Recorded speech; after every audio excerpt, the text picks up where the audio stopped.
In this video, we're going to cover the new relic sets coming in 1.5 and outline what characters may benefit the most from them. These new sets may be some of the most important sets to ever release, as I will get into later in the video. First, I'd like to say that Hoyo hasn't released exact numbers, so we're going to be analyzing from that perspective. Also, since this content is yet to be released, they could totally change at any moment. But with all that said, let's dive in.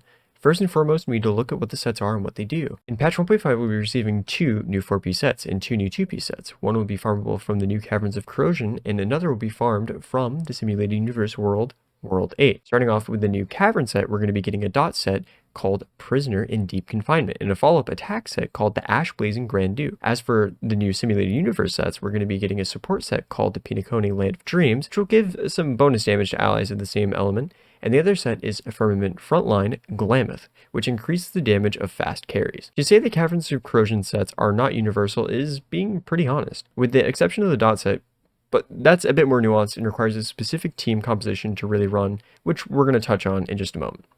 So, starting with the dot set, at first glance, it isn't looking like a remarkable improvement for the Queen of Dots, Kafka. For other dot units that do not already have a perfect 4-piece or 2-piece set, or if the 4-piece set is generally underpowered, this is looking like an improvement though. But, like I had said, this isn't really looking amazing for Kafka, and that's true with the information that we currently have. Diviners across the world, however, are already seeing that this set is absolutely sick in the future, but that is forbidden knowledge, so I'll have to leave it there. What I can say is, you're going to want to farm out a 4-piece set for Kafka, you're going to want to possibly farm out a couple other 4-piece sets for other possible units as well. Wink wink. Be sure that when you're farming for the set, keep a close eye out for the most important 2 stats, attack percent and speed. The set really is for dot teams, but that might not stop some other weird nuanced teams from wanting it, like I mentioned before, so make sure you hang on to your typical other carry pieces with crit. This means having a unit in general that will apply dots. And now is time for the crackbot theory.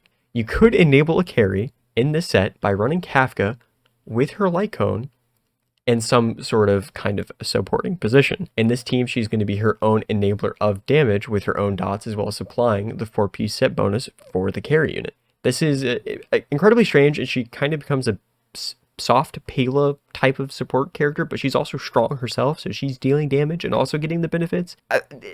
My head is having a hard time wrapping itself around that, but it's technically possible. And maybe this is, I mean, it's just a crackpot theory, I'm gonna be honest. Other than that, incredibly weird scenario for Kafka using the set. Using the set on a team that isn't a dot type of team will not result in great effects for that team or that carry. Now for the follow-up set of Legends and Dreams, the Ash Blazing Grand Duke, a set that makes a mid-Yuan into King Yuan, which, jokes, of course, chill out. But the set is really good, as follow-up characters really needed a set for themselves. So for starters, we're going to look at Clara, since it's no secret that I'm a huge fan of her playstyle, even though I don't even own her yet, which I'm, asking Hoyo kindly to fix it. But I'd also like to keep winning my 50-50, so take your time, I guess? I don't know, whatever. Anyway, her previous 4-piece set is an absolute tragedy to farm. That physical set is just incredibly unlucky, and it's very She can now run another variant of 2 2-piece sets, which is so much easier to farm and build, especially if you're already trying to farm for dot and follow-up attacking units. This new 2-piece variant on her will likely be her best, and that's pretty strong. This new set will also be the best in slot for Topaz in the 4-piece, as well as being an improvement for Jing Yuan, where he's going to see an improvement at 2 2-piece sets, and then the growth will continue once he actually secures the whole 4-piece set bonus. For this set, that's all I really have to say until we see some more future units, unless you indulge me in one last crackpot theory, again involving Kafka. I swear, Kafka has everything, including my heart and redacted. Anyway, I was going to mention a potential Kritka hyper carry team, but let's just move on. I'm going too crazy in the kitchen, alright? Let's jump into the planetary system sets. I'm absolutely a big fan of one of these new sets, and since it's my favorite part of the video, we're going to talk about the boring one first to get it out of the way. The first set is Firmament Frontline Glamoth, and it's boring. Basically, faster characters just get stronger. This seems like a set designed for characters with speed scaling, or just simply running with an Asta or some other speed enhancer, maybe even Hanya. This set doesn't necessarily work with all carries, especially very slow carries like Blade, even if he has Asta. It feels like this set is mostly targeted at characters like Seal. She gets a speed buff just from herself naturally, and she's also just naturally fast. This will allow her to meet the certain speed breakpoints and really enable her damage. The more I think about this set, the more bored I am with it, but that's just the way it is. This set seems mostly designed for hunt characters, and I suppose that's kind of that. Now, for what I've been waiting for. Penacony, Land of Dreams, and I must say it's giving me a ton of dreams about the future. This set is incredibly unique, and I think will eventually lead to it being very strong when you're attacking problems in a very specific way. Units of the same type receive damage bonuses, as well as the wearer getting some very nice support stats, so it's very well fitting for monotype teams where supports are wearing it. I have a video talking about team compositions a whole lot more, which I'll have linked in the eye in the top right there. This is where we get most into what the game is about for me, preparing for mono battle teams. This is what I find the most fun. It's just such a shame that's going to take such a long time to build up my account to really approach it. In no particular order, I'm going to talk about some monotype team compositions that we can see thriving with this new set.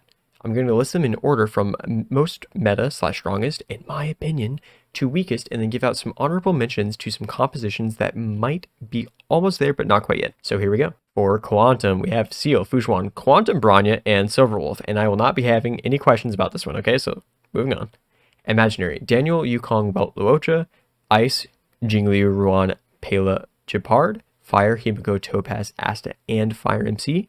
And now for the honorable mentions, starting with the most honorable to least. Wind, Blade, Bronya, Kuoho, and a +1. Lightning, Jingyuan, Tingyun, Bailu, and a +1. Physical, Argenti, Hanya, Natasha, and, of course, a +1. And to be clear, all the carries will not be wearing the set, just the other characters on the team, which makes the detriment to the set pretty obvious. The real drawback to the set is that once you've locked a character into a monotype team, they're really only built for that. The system doesn't translate well when we start using dual elementaling teams or just mixing and matching teams for fun or meta. Some of the fastest clearing teams right now are utilizing 3+ elements, which, I mean, I think you can see the problem. This is a pretty disappointing reality, but I could totally see for whales or players that have one of most, if not every character, this would be the end game set for them. They will be farming Penacony for a long time to enable all of their teams, which is pretty great for a very structured combat setting like MOC. Ironically, considering where you have to farm the set, the most suffering will be found in Trailblazers attempting to tackle the simulated universe, since the simulated universe doesn't care at all about this. All said, it just goes to show how many hidden layers of complexity are in this game, which I think is incredible to think about and enjoy. With this knowledge in hand, you should be well on your way to making your dank account moves and planning. Thanks for watching. I appreciate all the support, of course, and it means the world to me. So if you've enjoyed the video and you found it helpful, leave a like. Hopefully, if you found my content enjoyable, you'll consider subbing. And that's all for me. So thank you, and I'll be watching the comments throughout the day to answer them. See ya.